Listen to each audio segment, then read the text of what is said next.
प्रजा दृष्टोया याचमानः वासांसि द्योतानि उत्तमम्। एक धोबी मिला तो कंस का धोबी था जो अपने हाथ से कंस के कपड़े धोता था, प्रेस करके रंग आदि करके कंस को दिया करता था। और कन्हैया ने जोर से जयकारा लगाया कि मामा जी राधे राधे। अब जो ये धोबी इसको थोड़ा सा अहंकार होने लगा, बोल दी वाला मंत्री से ज्यादा अहंकार कहता हूं ना, वो एक जो चबड़े से उसको उससे ज्यादा अभिमान होता है। और इसको ये अहंकार के कारण ये कहने लगा, अरे कल तक तो तूने गाय चराई, मक्खन मिश्री को चुरा करके खाया और गोपियों के वस्त्रों को चुरा करके, और आज तो राजसी वस्त्र की इच्छा करता है।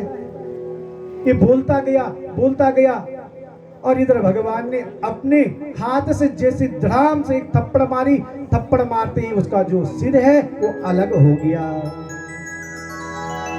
ये धोबी कौन था? कई धोबी वही था जो राम अवतार में जिसने राजा राम भगवान पर कलंक लगाया था और अपनी पत्नी को जैसे पीट रहा था। जब इसकी पत्नी चली गई थी फिर वो वापस आई, कहा मैं वो राम नहीं हूं कि तू एक बार चले जाए फिर तुझे मैं घर में रख लूं। भगवान ने कहा मैं इस समय मर्यादा में हूं, आज तुम कहोगे और मैं करूंगा। और भगवान ने सीता का परित्याग किया था और आज उसी धोबी का भगवान ने उद्धार कर दिया। बोल कृष्ण कन्हैया लाल की। अब जो पोटली थी वस्त्रों की कन्हैया ने पकड़ी और सबको बांट दी।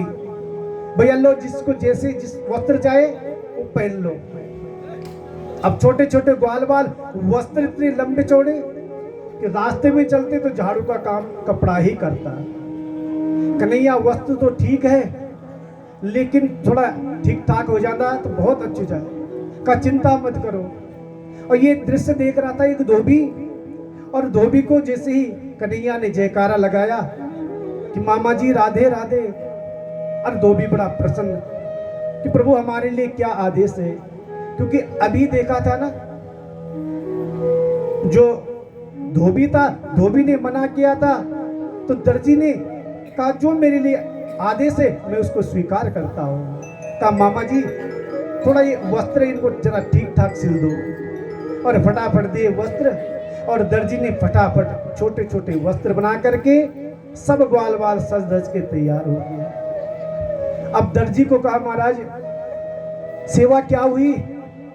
दर्जी ने कहा प्रभु आज तो आपकी कृपा है, आगे भी आपकी कृपा बनी रहे। देखो आज कपड़ा कदगा सस्तूंद और सिले कदगा महंगी। इला तो हमारा ब्राह्मण देवता धोती पहन दी है ना, कपड़ा सस्तु और सिलाई महंगी, माने आज भी दर्जियों के ऊपर भगवान की कृपा खूब बरस रही है। का कन्हैया अब तो कपड़े तो अच्छे हो गए, लेकिन जब तक गोकुल वासियों वृंदावन वासियों के माथे पे धव्वा चंदन नहीं लगता है तब तक आनंद नहीं आता है। का चिंता मत करो, धीरे से आगे बढ़े। और आज राजा परीक्षित कहते सुखदेव जी महाराज को कि महाराज वो कौन सी देवी थी जिसने कन्हैया को चंदन लगाया, जो 3 जगह से टेढ़ी थी और कन्हैया के स्पर्श मात्र से सुंदर हो गई। आज जो नित्य अपने हाथ से चंदन घिस करके कंस को देती थी, आज सुंदर उसका परिचय पूछा आप कौन हो? दास्याहं सुंदरम कंसा सम्मतां त्रिवक्रनामयानुपकर्मणि। मैं कंस की दासी हूं और अपने हाथ से सुंदर चंदन घिस करके मैं भोजपति कंस को ये चंदन दान करती हूँ। तो तुरंत कन्हैया ने कहा हे सुंदरी, हे सौंदर्य। और आज वो अपना वास्तविक नाम सुन करके आश्चर्यचकित हो गई कि आज पहली बार किसी ने मेरा वास्तविक नाम बोला, सौंदर्य। और तुरंत उससे निवेदन किया कि जो चंदन आप लेके जा रहे हो ना, ये चंदन मेरे सकाओं को लगा दो। और तो 3 जगह से टेढ़ी थी। सबसे पहले कन्हैया को चंदन लगाने के लिए जैसी बड़ी, लेकिन कृष्ण के माथे तक पहुंच नहीं पाई। भगवान ने धीरे से अपने दाहिने पांव के अंगूठे से उसके दाहिने पांव के अंगूठे को दबाया और थोड़ा सा गले पे हाथ का सहारा दिया, उसको सर्वांग सुंदर बना दिया। बोल कृष्ण कन्हैया लाल की। और फिर उसने सुंदर जो चंदन है कृष्ण को सभी ग्वाल बालों को लगाया। भगवान हमें जिसको परमात्मा मिल जाए, क्या उसके जीवन में कोई विकार रहेगा? क्या वो कहीं टेढ़ा रहेगा? 3 जगह से टेढ़ी क्या है? काम, क्रोध, लोभ, जो जिसके जीवन में वही त्रिवक्रा है, वही कुब्जा है। और आज उस कुब्जा का भी भगवान ने उद्धार किया। सब सुंदर हो गए। लेकिन तब कन्हैया एक कमी रह गई। यदि थोड़ी सी सुंदर सी माला और होती तो आनंद आ जाता। कन्हैया धीरे धीरे आगे बढ़े। एक सुदामा नाम का एक माली था, और जो कि अपने फुलवारी की सुंदर सेवा करता था, और जो पुष्प होते पुष्पों की सुंदर माला बना करके कंस को अर्पण करता। और आज भगवान जाकर के उस सुदामा नाम के माली के घर में पहुंचे, और भगवान ने जैसी याचना की तो उसने भी प्रसन्न होकर के मुकुंद इस प्रसाद सत्य प्रबोधम उत्तम। हे मुकुंद, हे प्रभु, आज जो मेरा ये माला बनाना है वो सार्थक हो जाएगा। क्योंकि आज तक मैं केवल किसको चढ़ाता था? कंस को। आज मेरे हाथ से स्वयं नारायण को ये माला अर्पित हो जाए, और जो उनकी सहयोगी है, उनके ग्वालवाल है, उनको मैं ये माला चढ़ा पाऊं, मेरा जीवन सार्थक हो जाएगा। आज सुदामा नाम के जो माली है, उसने सुंदर माला कृष्ण को अर्पण की, सभी ग्वालवालों को माला पहना दी। बोल कृष्ण कन्हैया लाल की। आज कृष्ण को माला पहनाई है, और सायंकाल में कृष्ण ने मथुरापुरी में ही विश्राम किया। प्रातः काल धनुष यज्ञ होगा। मन में क्या है? उत्सुकता है। मन में बड़ा भाव, अच्छा भाव है कि कल हम धनुष यज्ञ देखेंगे। लेकिन सारी योजना कृष्ण और बलराम को मारने के लिए थी। प्रातः काल हुआ।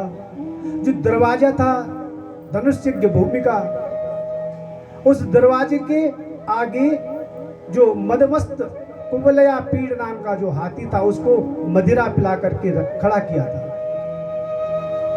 और सोचा कंस ने जैसे ही कृष्ण और बलराम आएंगे, ये हाथी उनको पकड़ करके पटक देगा और उनका अंत हो जाएगा। जैसे कृष्ण और बलराम अपने सखाओं के साथ धनुष यज्ञ भूमि की ओर गए और जाकर के हाथी को छोड़ दिया। हाथी अपने वेग के साथ कृष्ण के पास भाग करके आया। भगवान ने जो उसका दांत था, और दांत को पकड़ करके ऐसे घुमाया जैसे जन गुल्ली डंडा खेलते ना, ऐसे घुमाया, इतना घुमा करके धड़ाम से पृथ्वी पर पटका और उसका प्राणांत हो गया। बोल कृष्ण कन्हैया लाल की। अब इधर कंस को भय होने लगा। करेण पामेन सलिलेन मद्भुतम साज्यम च कृत्वा निमिषेन पश्यताम्। जब भगवान ने उस हाथी को मार दिया, अब जो चाणूर मुष्टिक थे, चाणूर और मुष्टिक आकर के अब भगवान को ललकारने लगे। आओ, तुम्हारे बाहों में बल है ना? तुमने एक नहीं, हमारे अनेक अनेक जितने भी हमने राक्षस भेजे, सूरवीर भेजे, तुमने देखते देखते उनको चकनाचूर कर दिया। आओ, तुम्हारे बाहों में शक्ति है तो आओ हमारे साथ। बालो वयम तुल्य बले क्रीडिष्यामि। कन्हैया ने कहा देखो मामा जी, आप अपने शरीर को भी देखो, आपका इतना बड़ा हिष्ट पुष्ट शरीर और हम आपके सामने छोटे छोटे बालक, ये उचित नहीं है कि आप हमसे युद्ध करोगे। लेकिन जो चाणूर था, चाणूर कहने लगा, अरे तुम दिखने के लिए ही बच्चे हो, तुम्हारे पेट में तो 6 फीट की लंबी दाढ़ी है, तुम तो बड़े बलशाली हो। अब कन्हैया ने कहा ठीक है मामा जी, जाकी रही भावना जैसी, प्रभु मूरत देखी तिन तैसी। और आज अक्रूर जी ने कह दिया, न बालो न किशोरस्त्वं बलस्या बलिनाम बलः। तुम कोई बच्चे नहीं हो, यदि बच्चे होते तो जो हमारे मित्र थे, हमारे राक्षस वीर योद्धा थे, उन्होंने को आपने देखते देखते समाप्त कर दिया। आओ मेरे साथ युद्ध करो। और आज चाणूर के साथ में कन्हैया ने मल युद्ध किया और इतना पटका, पटकते पटकते आज भगवान ने चाणूर को समाप्त कर दिया और बलराम जी ने मुष्टिक को। देखते देखते चाणूर, मुष्टिक, शूल आदि सभी समाप्त हो गए। और जाकर के भगवान ने जो धनुष था, उस धनुष को उठा करके भी किनारे कर दिया और सीधे पहुंच करके युद्ध भूमि में पहुंचे। और जाकर के पहले सब गोपियों ने जिस भावना से देख रही थी, क्योंकि किसी ने बाल्या भाव से देखा, मातरः पितरः वृद्धः भार्या साध्वी सुता शिशु। माताओं ने बच्चे के रूप में देखा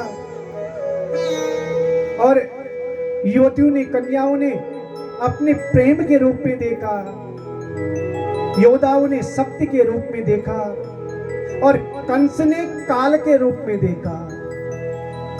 क्योंकि जब कंस को आकाशवाणी हुई, जो तेरा काल है वो कहीं अवतार ले चुका है, जन्म ले चुका है। और कैसा होगा जब उसने सुना काला काला होगा, अब वो प्रत्येक काली चीज में अपने काल को देखने लगा। यदि हाथ में पानी गिलास न और आंखों की पुतली काली काली में गिलास दिख दी तो झट से वो गिलास को ही पटक देता, मेरा काल आ गया, मेरा काल आ गया। क्योंकि आज भज रहा किससे? द्वेष से भजन कर रहा है, द्वेष से भगवान का चिंतन कर रहा है। क्योंकि जब द्वेष हो ना, जो शत्रु ज्यादा चिंतन कर दी, मित्र कम कर दच की नहीं। बोलो राधे राधे लाल की। द्वेष के जो शत्रु है, शत्रु से ज्यादा याद करते हर पार हर स्थिति में कि मिलवे कि न करुण चावे नुकसान वाला, इन सोचों से मित्र को कम और शत्रु को हम ज्यादा याद करते हैं कि नहीं। बोलो राधे राधे। तो वैसे ही कंस ने प्रत्येक काली काली वस्तु को अपना काल समझा। और जैसे कन्हैया आज युद्ध भूमि में, उस धनुष यज्ञ भूमि में पहुंच करके सिंहासन से पहले कंस के केशु को खींचा और कंस हाथ से छूट जाता, फिर वहां से भाग करके ऊपर, फिर कन्हैया भागते, फिर वो और इधर उधर भटकने लगता। लेकिन पुनः कन्हैया ने पकड़ा और कृष्ण ने आज उसके बालों को खींच करके भूमि पर ले आते हैं नीचे सिंहासन से। कहता है कन्हैया छोड़ दे, छोड़ दे। कहा मामा जी आज वो दिन याद करो कि जब मेरी माँ नवलवेली दुल्हन के जोड़े में सजी थी और तुमने मेरी माँ के केसों को खींचा, उसको कितना दर्द हो रहा होगा सोचिए। क्योंकि ये कर्म नहीं तो क्या है, कर्मों ने है रुलाया, ये कर्म नहीं तो क्या है। और आज जैसे कृष्ण ने कंस के केस को खींचने लगा, कंस चिल्लाता गया कि कन्हैया छोड़ दे, छोड़ दे, छोड़ दे। कन्हैया ने कहा मामा जी मैं पहले पकड़ता नहीं हूं और जिसको पकड़ लूं फिर उसको मैं छोड़ता भी नहीं हूं। और आज कन्हैया ने कंस के बालों को पकड़ करके ऐसे घुमाया, ऐसे घुमाया, घुमाते घुमाते पृथ्वी पर पटका और उसका भी अंत हो गया। बोले कृष्ण कन्हैया लाल की जय। आज सबसे पहले इधर जैसे ही कंस का वध हुआ, जो कंस की दो पत्नियां थी, अस्ति और प्राप्ति, वो दोनों रोते बिलखते अपने पिता जरासंध के यहाँ चली गई। इधर राजा परीक्षित को सुखदेव जी महाराज कथा सुनाते हैं। राजन, सबसे पहले जाकर के आज कन्हैया ने अपने माता पिता को कारागार से मुक्त किया और आज मैया देवकी से कहने लगे कि माँ, तुमने मेरे कारण बहुत दुख सहा, और आज मैया से निवेदन किया कि आपकी क्या इच्छा है।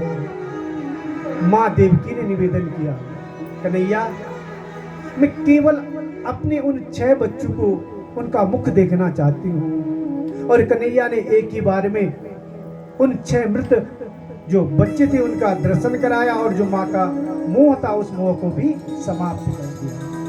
अपने माता पिता को कारागार से मुक्त किया, जाकर के माता नाना जी उग्रसेन को यहाँ का अधिकारी, गद्दी का राजा बना दिया। और अब माता पिता ने मन में विचार किया, जो हमारा बच्चा भी वो पढ़ा लिखा नहीं है ना, क्योंकि भगवान तो षोडश कलावतार है ना, पूर्ण अवतार कृष्ण और राम ही है, बाकी सब अंशावतार हैं, लेकिन पूर्ण अवतार कृष्ण और राम है। आज माता पिता ने मन में विचार किया कि इनको शिक्षा अध्ययन करने के लिए भेजना चाहिए, क्योंकि शास्त्र कहता है, नीति शास्त्र में लिखा है, माता शत्रु पिता बैरी, येन बालो न पाठिता, न शोभते सभा मध्य, हंस मध्य बको यथा।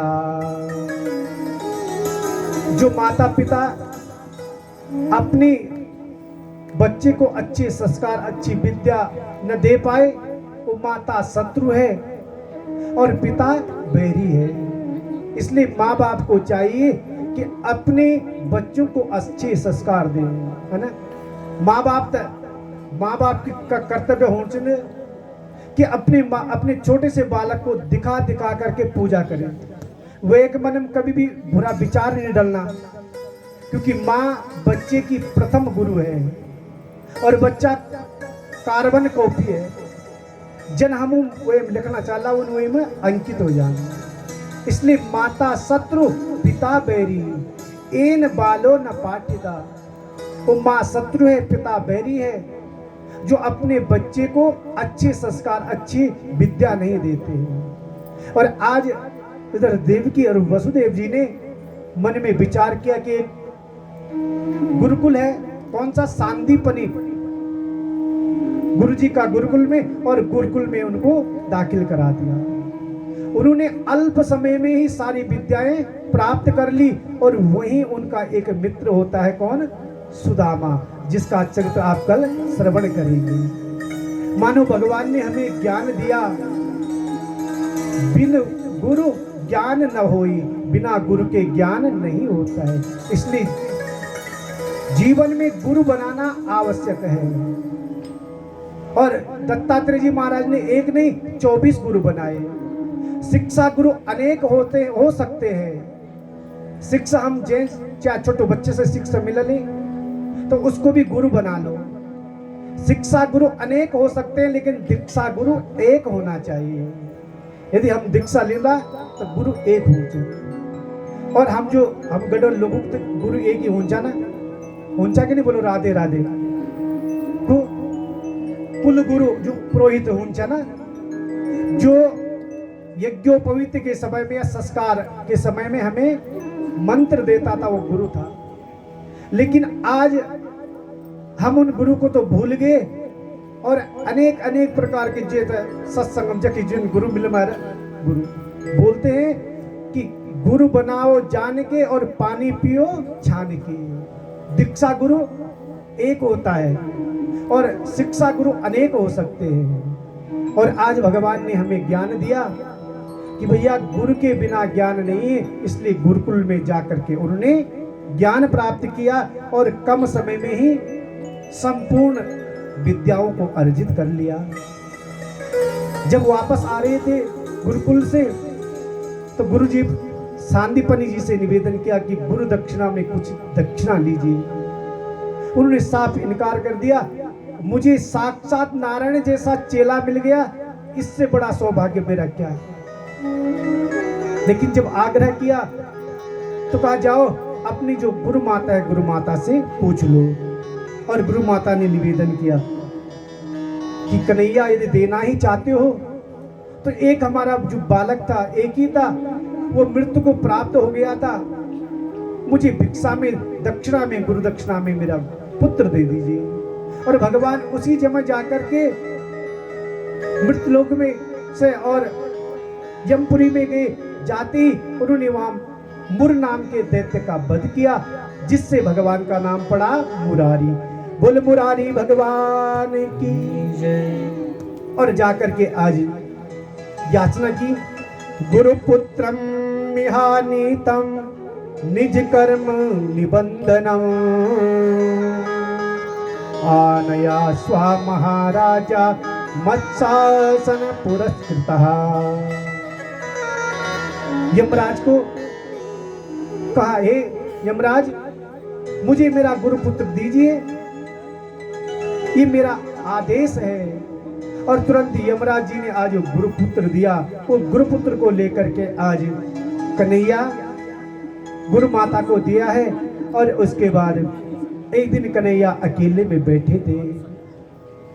कन्हैया सोचने लगे, जिन गोपियों को मैं कह के आया था कि मैं परसों आ जाऊंगा, आज वो बरसों बीत गए, लेकिन मैं मथुरा से वृंदावन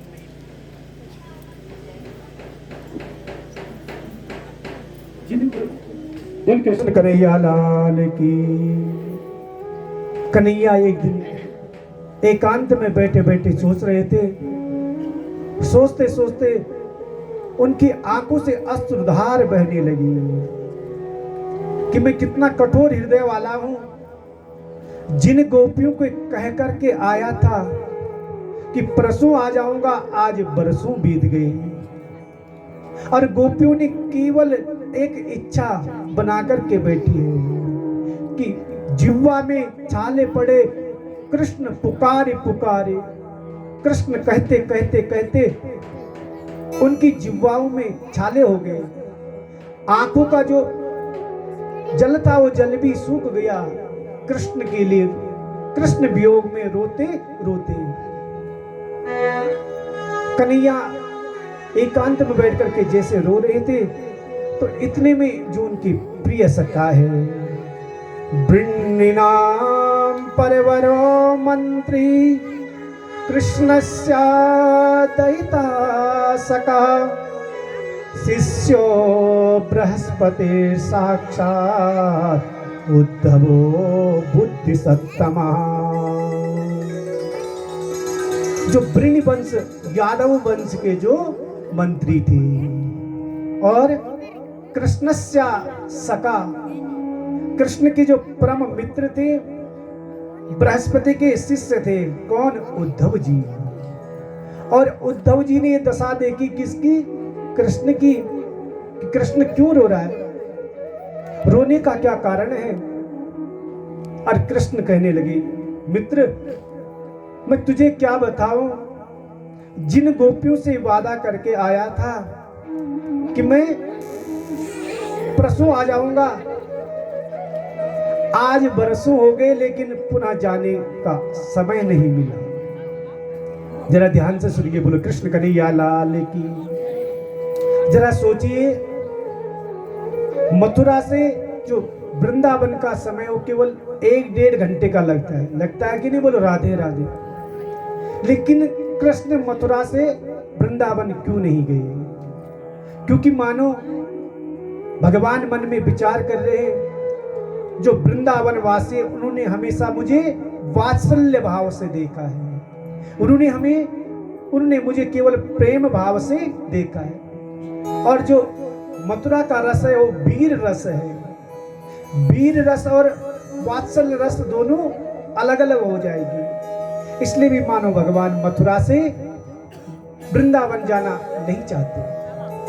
दूसरा, मानो भगवान ने मन में विचार किया कि मथुरा में मेरे कई शत्रु हैं, और कहीं कोई शत्रु किसी को ये ज्ञान होगा कि कन्हैया का प्रेम, अति प्रेम वृंदावन वासियों से है, तो उनको नुकसान पहुंचाएगा। इसलिए भी मानो कन्हैया मथुरा से वृंदावन नहीं गए। आज अक्रूर ने जैसे उद्धव जी ने जैसे ये दृश्य देखा, दृश्य देखते ही आज कन्हैया ने कहा, यदि तुम्हें विश्वास नहीं है तो जाओ, इसी क्षण जाकर के तुम स्वयं दृश्य को देख करके आना। मैं क्या तड़प रहा हूं।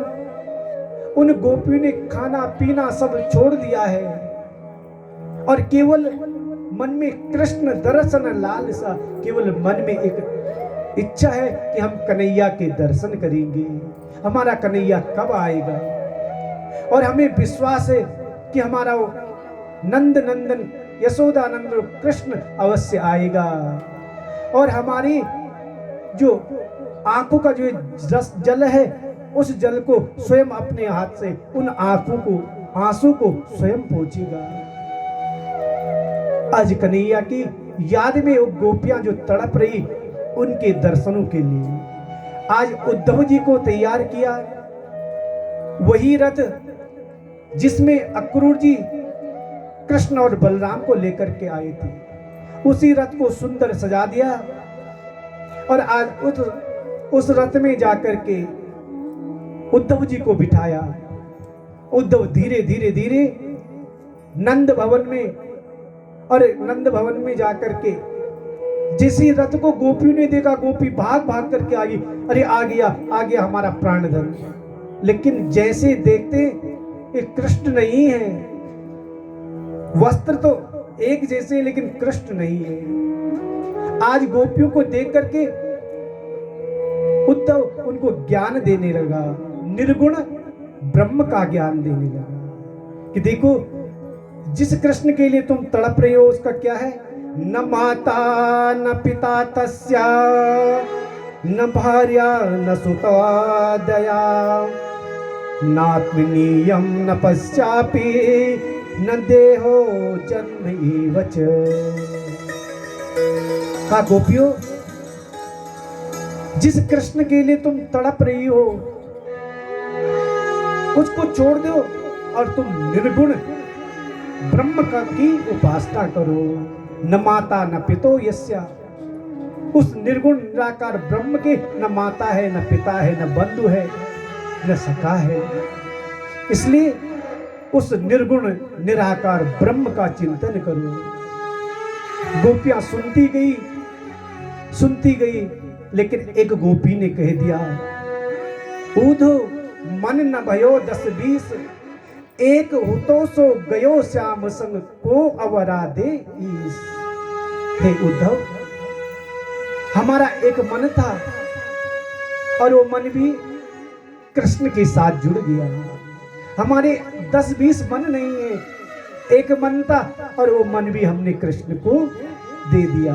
बस इच्छा है कि वो कन्हैया आए। जब तक वो कन्हैया नहीं आएंगे, हम कन्हैया के दर्शनों के लिए एक आंखों की जो आंखों का जो रस जल है वो जल भी सूख गया, लेकिन फिर भी हम उस कन्हैया की याद में हम हर पल हर घड़ी उसका चिंतन करते रहेंगे। और आज गोपियां मिलकर के गीत गाती है, उद्धव कि उद्धव हम प्रेम दीवाने हैं, वो प्रेम दीवाना। और मिलकर के उन्होंने सुंदर भजन के माध्यम से आज उद्धव को ज्ञान दिया। वो प्रेम दीवाना है, हम प्रेम दीवानी। तो प्रेम दीवानी है, वो प्रेम दीवाना। जय हो। तो प्रेम दीवानी है, वो प्रेम दीवाना है। उदा हमें ज्ञान की है, उदा हमें ज्ञान की पोथी न सुनाना। तो प्रेम दीवाना है, हम प्रेम दीवानी। बड़े भाव से ताली से हरि बोल, मीठी मीठी ताली से।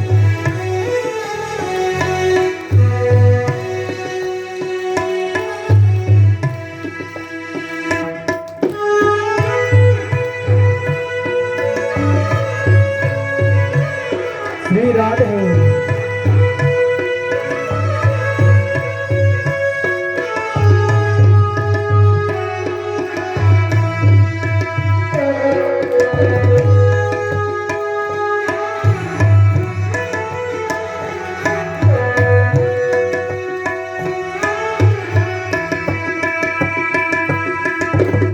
तन मन जीवन श्याम का, श्याम हमारा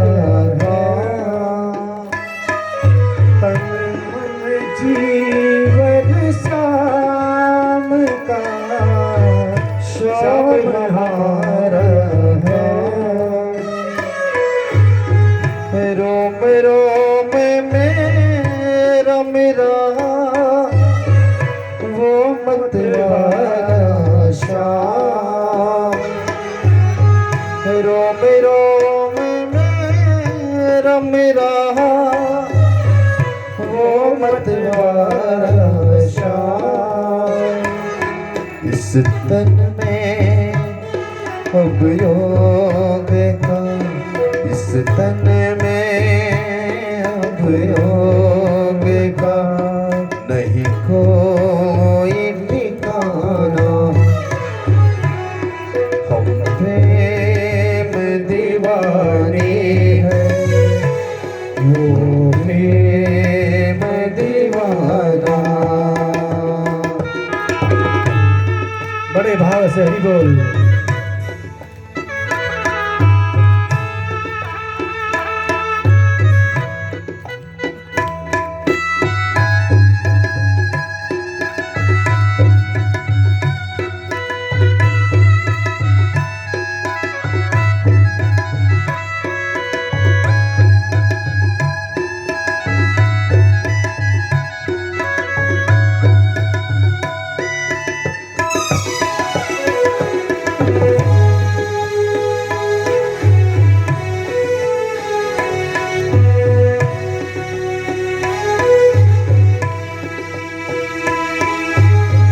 प्रेम डोरी से बंध रहा जीवन का संयोग। प्रेम डोरी से बंध रहा जीवन का संयोग। जय हो। सुमिरन में डूबी रहे यही हमारा योग। सुमिरन में डूबी रहे यही हमारा योग। कानों में रहे गूंजता, कानों में रहे गूंजता वंशी का तराना। श्री राधे हरि बोल। प्रेम दीवानी है, वो प्रेम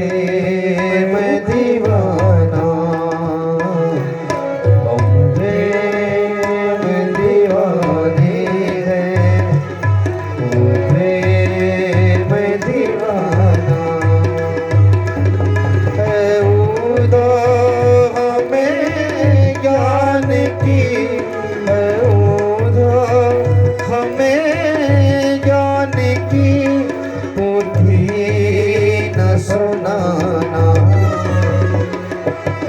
प्रेम दीवानी है वो प्रेम दीवाना, वो प्रेम दीवानी है वो प्रेम दीवाना,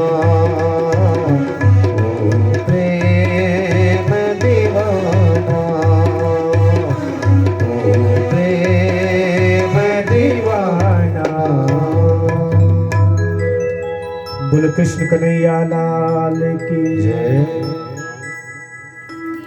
आज सब गोपियों ने मिलकर के आज उद्धव को ज्ञान दिया। हम प्रेम दीवाने हैं, वो प्रेम दीवाना। हे उद्धव, हम उस कृष्ण की जो आह्लादकारिणी शक्ति है, क्योंकि जो भगवान की प्राण प्रिया है वो गोपियां हैं, और गोपियों ने आज उद्धव को सच्चा ज्ञान दिया। हम केवल और केवल उस भगवान, उस कन्हैया के भक्ति में तरलीन हैं, हमें कुछ नहीं चाहिए। तुम्हारे निर्गुण निराकार ब्रह्म का ज्ञान भी हमें नहीं चाहिए। अब उद्धव एक दिन के लिए गए थे और महीने हो गए 6।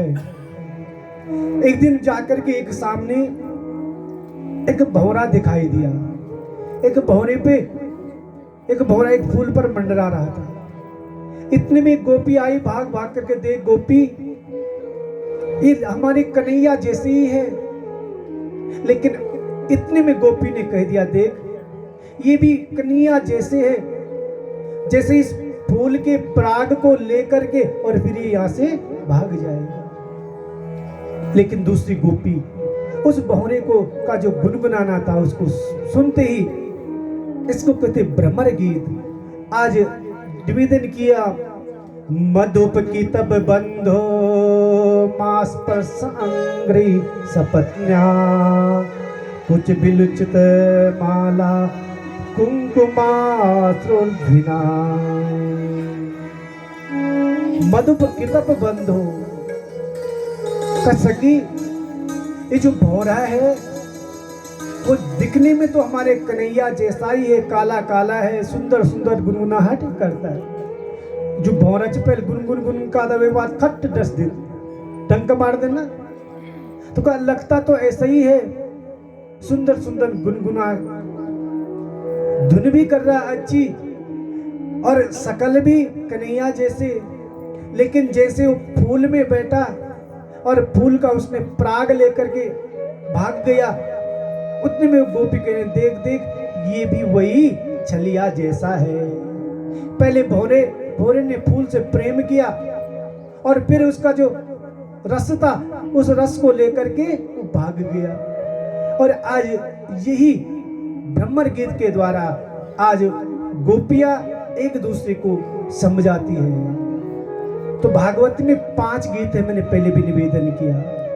पहला है वेणु गीत, जब भगवान ने बंसी बजा करके सब गोपियों को बुला लिया, फिर गोपियों ने मिलकर के जो गीत गाया उसको कहते हैं प्रणय गीत। फिर गोपियों के द्वारा गोपी गीत अभी आपने सुना।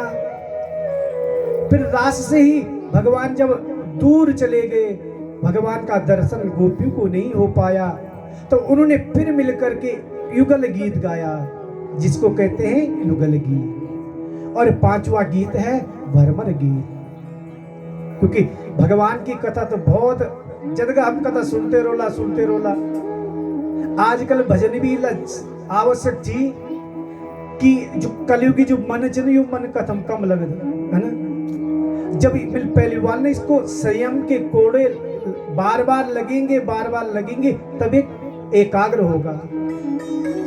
और जब हम सबसे पहले श्रवणम कीर्तनम विष्णु स्मरणम पाद सेवनम अर्चनम वंदनम सख्यम आत्मनिवेदनम, हम पहले भगवान की कथा सुनना, फिर सुन करके उसको अपने मन में बिठाएंगे, फिर चिंतन करेंगे। तो सबसे पहली भक्ति से श्रवण भक्ति, भगवान की जगह भी कथा चाहिए। सुनते सुनते सुनते केवल कथा सुन करके हमारी जीवन की व्यथा मिटती है। केवल मूल मंत्र यही है कि हम अपने मन को एकाग्र करें और संसार छोड़ने की आवश्यकता नहीं। घर बार सब अपन काम धंधा सब करो। कोई लोग बैठे हुए नास्तिक व्यक्ति भी रहती कि बोल लगी व्यास जी 6 दिन में रोज बोलना चाहिए कि भगवान की भक्ति करो, भगवान की भक्ति करो। घर में तो नौ न बाला भी चाहिए। यदि हम नौकर धंधा निकल रहा तो बच्चा कन के पलेला।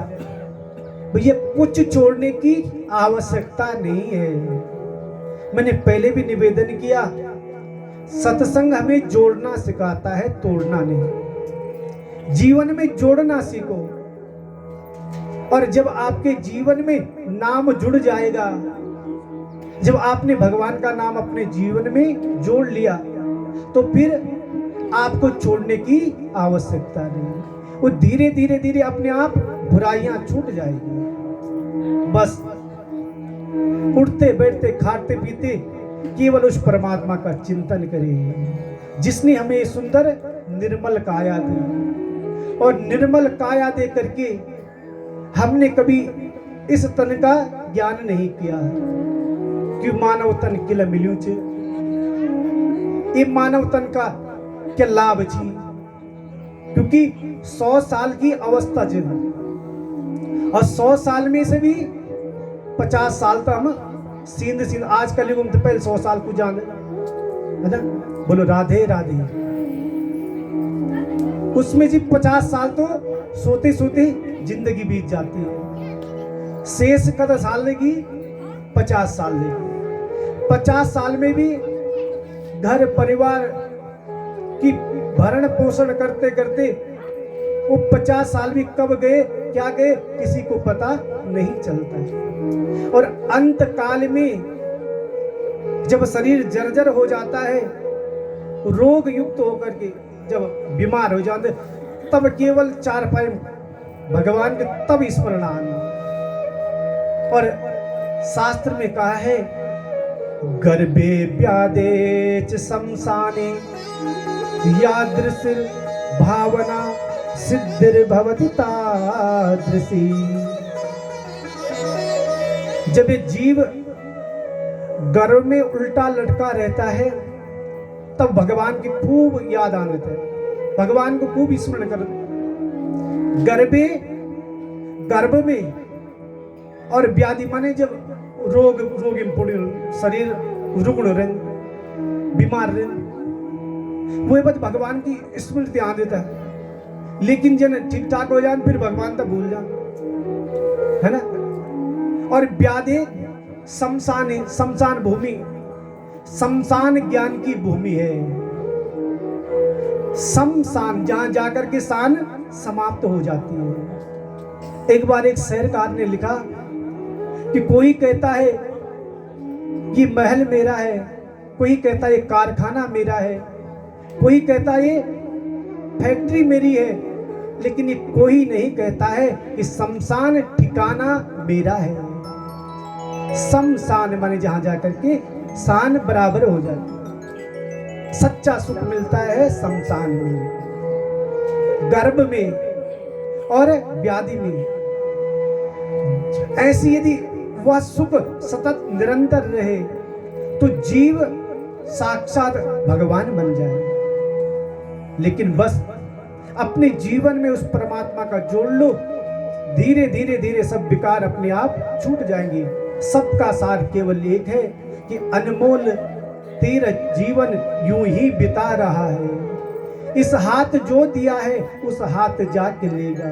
अनमोल तेरा जीवन यूं ही बिता रहा है। किस ओर तेरी नैया किस ओर जा रहा है। किस ओर मंजिल थी और हम उस भगवान को, उस परमात्मा को भूल करके किस ओर जा रहे हैं। बस यही जीवन का सार है। बोले कृष्ण कन्हैया लाल की जय। आज राजा परीक्षित ने सुखदेव जी महाराज से निवेदन किया, राजन, जब कंस की जो दो पत्नियां थी, अस्ति प्राप्तिस्य कंसस्य महिषो भरतर्षभा, नृत्ये भाते दुखार्ते यशो स्मृति पितृगृहा। जब इधर भगवान कन्हैया के हाथों कंस वध हो गया, अस्ति और प्राप्ति, जो जरासंध की दो पुत्रियां थी वो कंस की दो पत्नी है। जरासंध किसे कहते हैं, जरा चिंतन करो। जरा माने बुढ़ापा, आसन माने आना। जब तक बुढ़ापा आ जाता है और हम जीर्ण शीर्ण हो जाते हैं, लेकिन अस्ति और प्राप्ति, अस्ति माने है, प्राप्ति माने प्राप्त करना। जो है वो तो है, लेकिन और हम कितना इकट्ठा कर ले, और हम कितना इकट्ठा कर ले, वो अस्ति और प्राप्ति है। वो जाकर के अपने पिता जरासंध के यहाँ गई और अपने पिता जरासंध को सारी कथा सुनाई कि कन्हैया ने हमारे पति को मार दिया और हम वहां से भाग करके सब कुछ छोड़ करके आपके पास आई, हमारी रक्षा कीजिए। और आज एक नहीं 18 बार 17 बार तो जरासंध ने भगवान के ऊपर आक्रमण किया और भगवान ने उसको 17 बार ही परास्त कर दिया। लेकिन अब की बार जरासंध ने ब्राह्मणों को बिठाया और ब्राह्मणों को बिठा करके कहा कि मेरे लिए कोई ऐसा मंत्र पूजा पाठ करो जिससे मेरी विजय हो। और भगवान तो कहते हैं स्वदत्तम वा परदत्तम वा ब्रह्मवृत्ति हरेशया।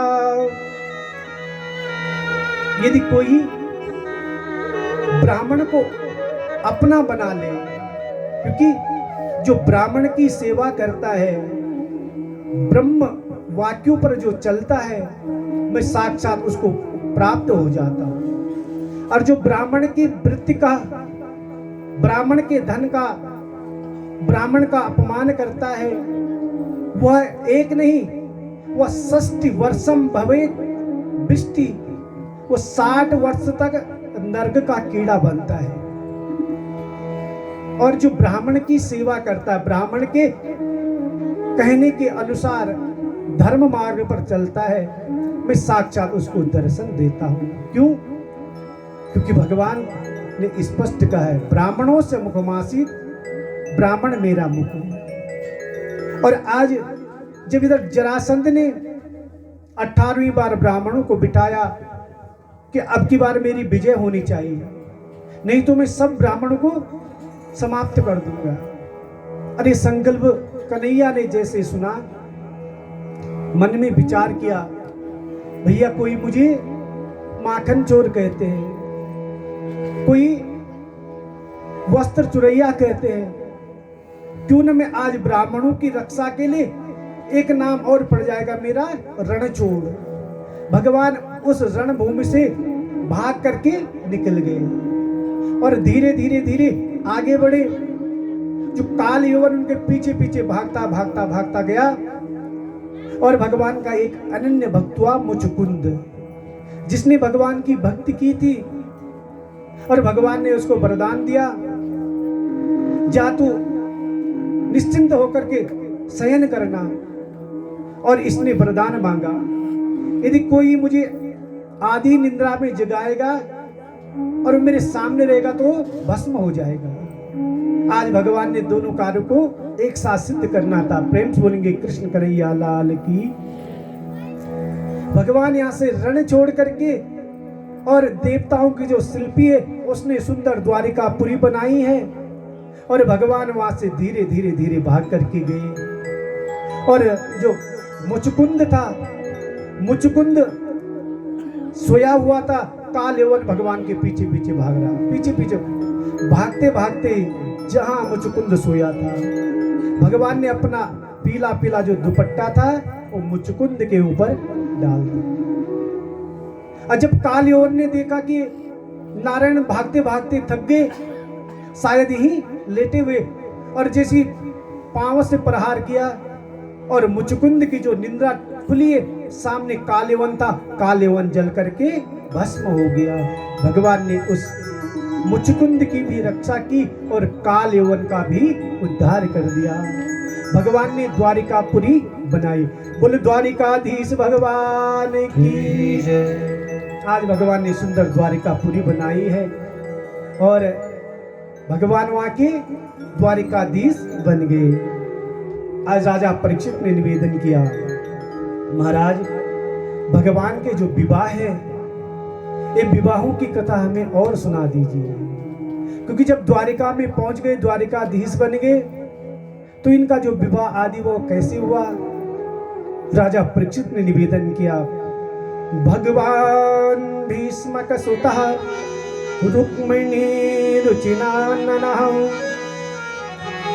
रक्षसेन विदीनेन उपमेयम् इति विश्रुता। राजन, जो विदर्भ देश के राजा भीष्मक हुए, भीष्मक के जो बड़े पुत्र हुए, उन्होंने जो अपनी बहन रुक्मिणी है, रुक्मिणी का विवाह कुंदनपुर के राजा शिशुपाल के साथ में निश्चित कर दिया। और फिर जब विवाह शिशुपाल के साथ में निश्चित किया, तो रुक्मिणी का विवाह कन्हैया के साथ कैसे हुआ, मुझे वो कथा सुनाइए। आज राजा परीक्षित को सुखदेव जी महाराज कथा सुनाते हैं।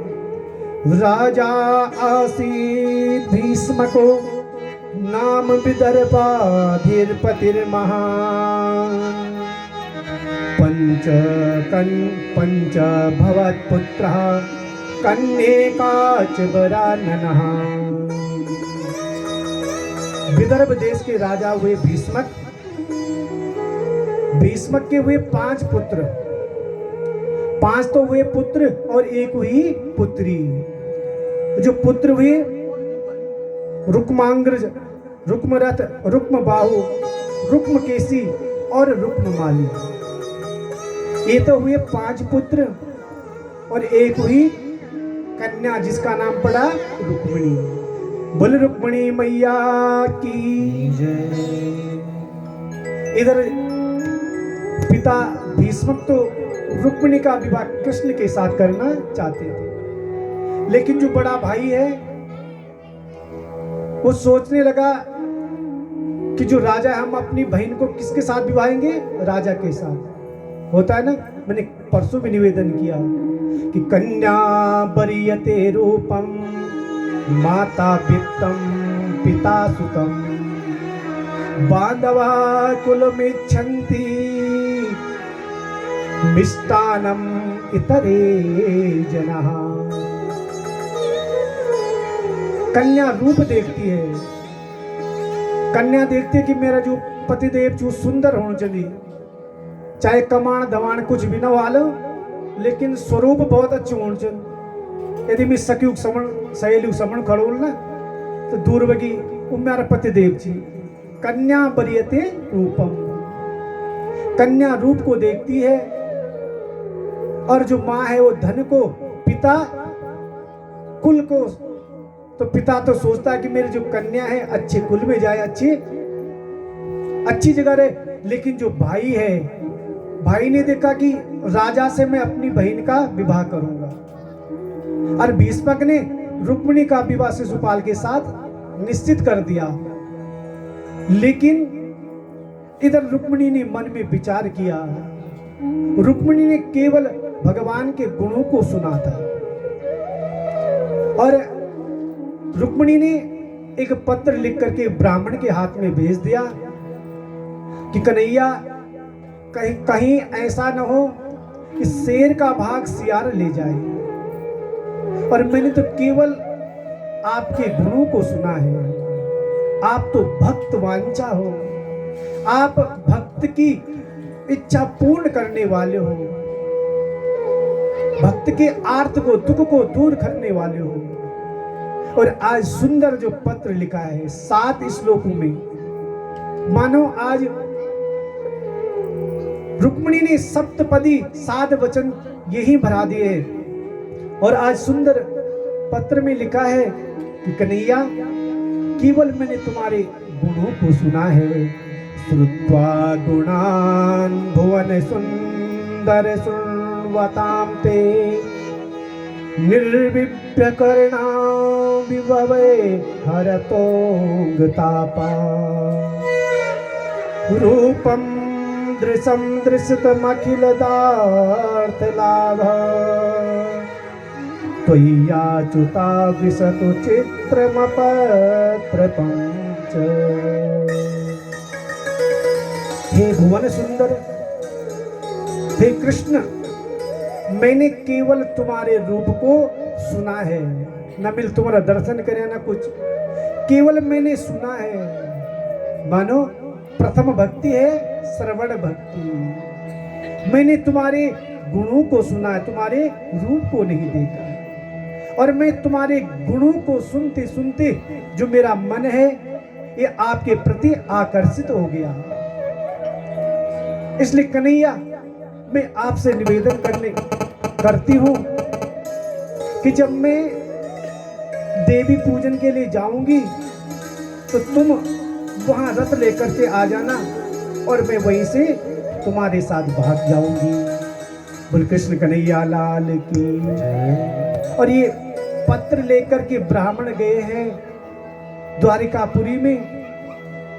कन्हैया ने जैसे पत्र पढ़ा, पत्र पढ़ते आज कन्हैया उसी रथ में बैठ करके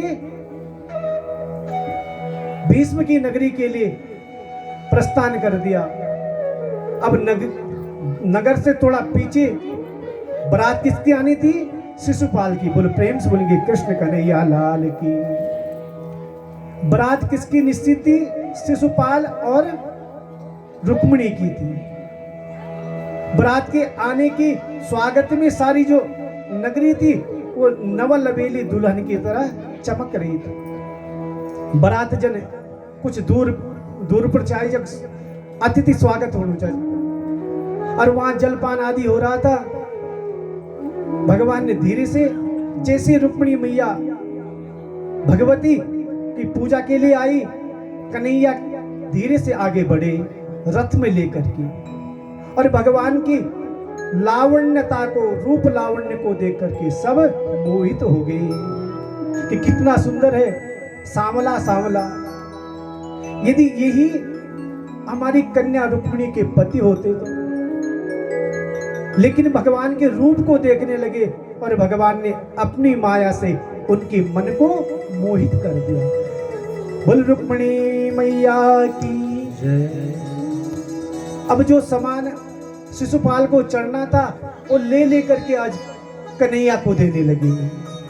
सब भगवान की उस छटा को देख करके भाव विभोर हो गए।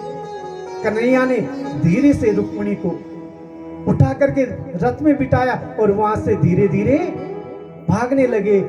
सब रूप को देखते देखते, क्योंकि जा पर कृपा राम की होई, ता पर कृपा करे सब कोई। रूप माया के पर्दे से सबके मन को मोहित कर दिया। कन्हैया वहां से धीरे धीरे रुक्मिणी को लेकर के 9-2-11 हो गई। लेकिन जब इधर शिशुपाल रुक्मरथ उनको पता चला कि विवाह होना था शिशुपाल के साथ में, और इसको भगा करके कौन ले गई? कन्हैया ले गए। इधर उसका भाई रुक्मरथ भाग भाग करके पीछे भागे और आगे चल करके कृष्ण को पकड़ लिया और कृष्ण से युद्ध होने लगा। लेकिन इतने में बलराम जी आए। बलराम जी ने समझाया, देखो भैया, अब तुम रिश्तेदार हो गए, है ना, अब तुम्हारा ये जो काम है अच्छा नहीं है, इसलिए अब घर गृहस्थी वाले हो रहे हो तो उनको छोड़ दीजिए। और आज कन्हैया ने उनको वहां से मुक्त कर दिया। एक विवाह हुआ भगवान का किसके साथ में? रुक्मिणी मैया के साथ। विवाह का आनंद लास्ट में ही लेंगे। बोले कृष्ण कन्हैया लाल की। इधर जब भगवान ने काम को परास्त किया और काम को परास्त करके शर्त एक ही रखी थी, जो युद्ध में हारेगा उसको पुत्र बनना पड़ेगा, जो विजयी होगा वह पिता बनेगा। बोल कृष्ण कन्हैया लाल की। तो आज वही काम भगवान के पुत्र के रूप में, प्रद्युम्न के रूप में जन्म लिया और आज भगवान के घर में ही उनके बेटे बन करके आए काम। बोल कृष्ण कन्हैया लाल की। बोल आनंद कंद भगवान की। आज निवेदन किया महाराज, मैंने तो सुना भगवान के 16,108 पटरानियां थी। पहला विवाह हो गया, लेकिन जो 16,107 विवाह है वो कौन से हैं, मुझे वो कथा और सुना दीजिए। तो प्रेम से बोलेंगे राधे राधे। आज राजा परीक्षित को सुखदेव जी महाराज कहते हैं, आसी सत्राजितः सूर्यतनयो परम सका प्रीति तस्या मणिप्रदा सूर्यतुष्टम सामंतकम। एक राजा हुए सत्राजित, जो सूर्य के अनन्य भक्त हुए और सूर्य की रोज उपासना करते हैं।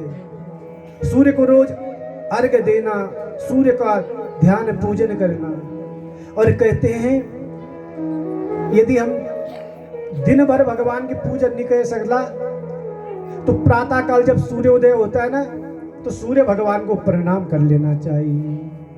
आदित्यं च नमस्कृत्यं आदित्यं च नमस्कारम कुर्वन्ति दिने दिने जन्मांतर सहर्षेषु दारिद्र्यम नोपजायते। यदि दिन भर हम पूजा पाठ कुछ भी नहीं कर सकता तो प्रातः काल उठ करके सूर्य भगवान को प्रणाम कर लेना चाहिए।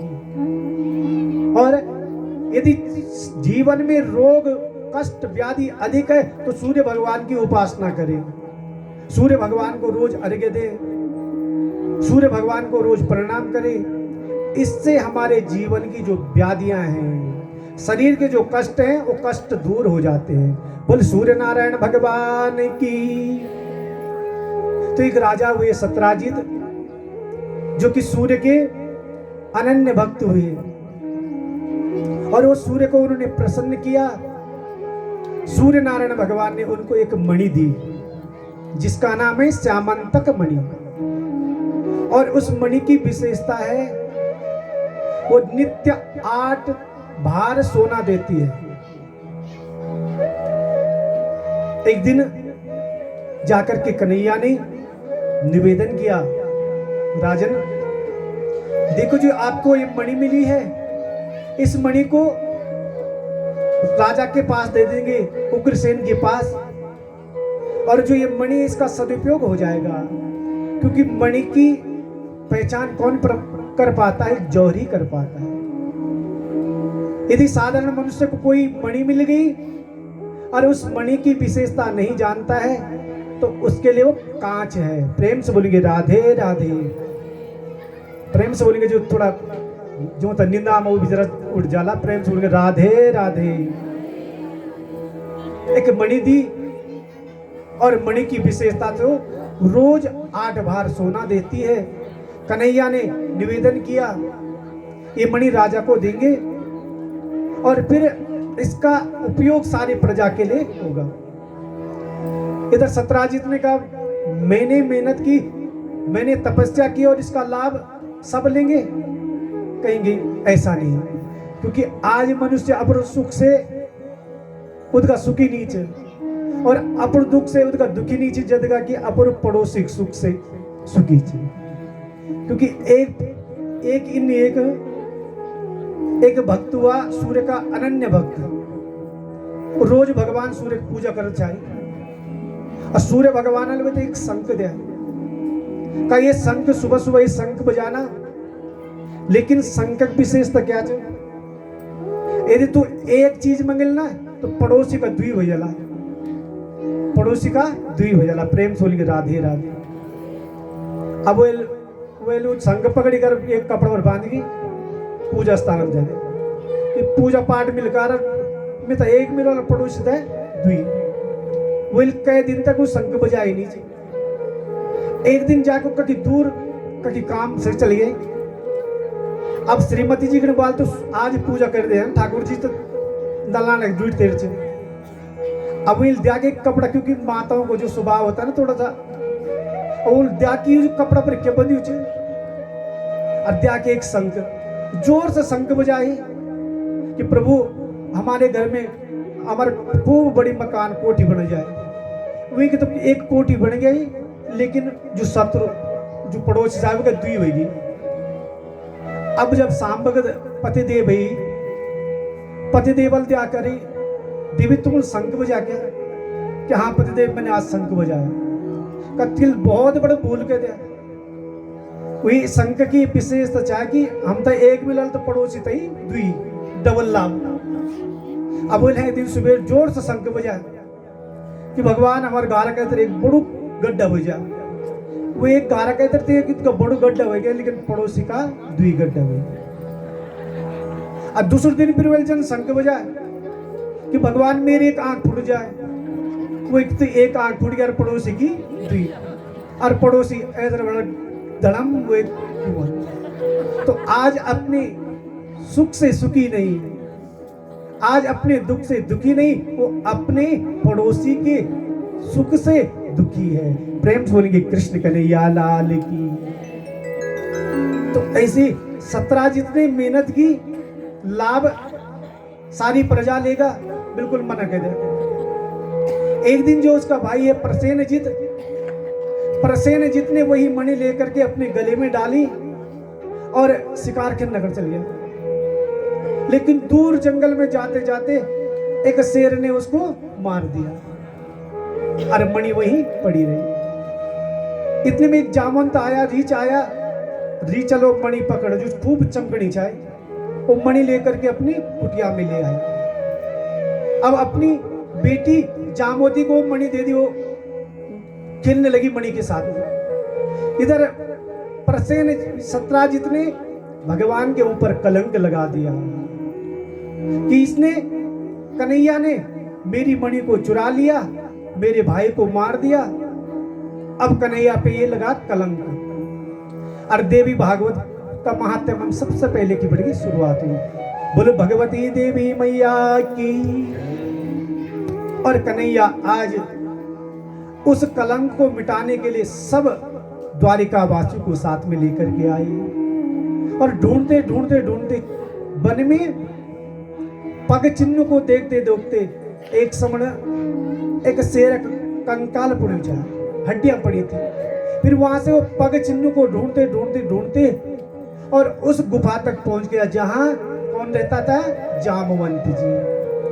और जो मणि है मणि की जो चमक थी वो इतनी चमक रही थी भगवान ने जाकर के जामवंत जी से निवेदन किया प्रभु ये जो मणि है मणि हमें दे दीजिए क्योंकि इस मणि से हमें कलंक लगा है।